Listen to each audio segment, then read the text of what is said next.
Hello, welcome to Gardening Advice here at the Old Railway Line Garden Centre. We're going to touch on now what you can do in March, a bit of general advice really, Keith.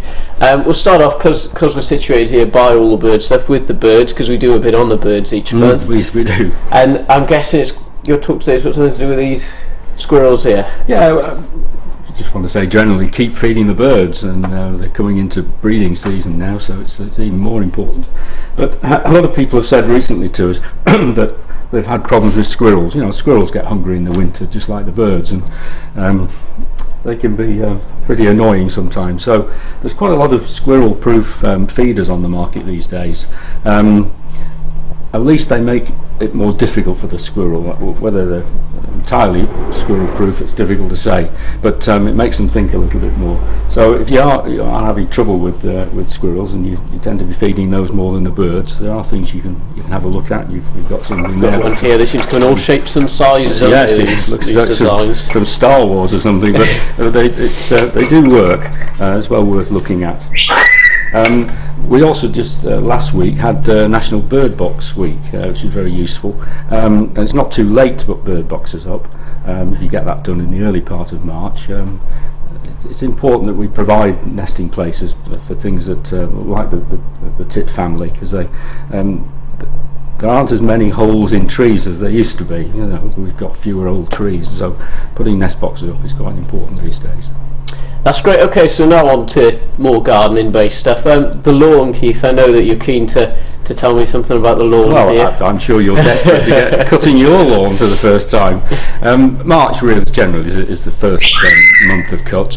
One or two people have been saying they've already cut their lawn. It needed doing, and it was reasonably dry, and they've done it. But March really is the first time you can really get on. Wait for a dry day, fairly high cut. But you do need to make a start. If we get some warm weather, that grass will start growing quite quickly.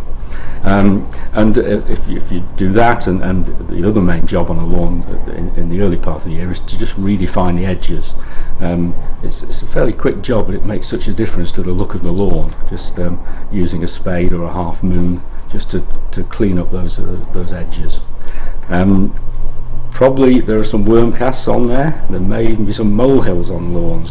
Moles seem to have had a fantastic winter, so they obviously need to be tidied up and cleaned up before you start mowing. And I know the issue I've got at home is moss. My lawn is covered in moss. I don't know, is there more moss than grass really? Is there anything I can do this time of year, or is it a bit early really?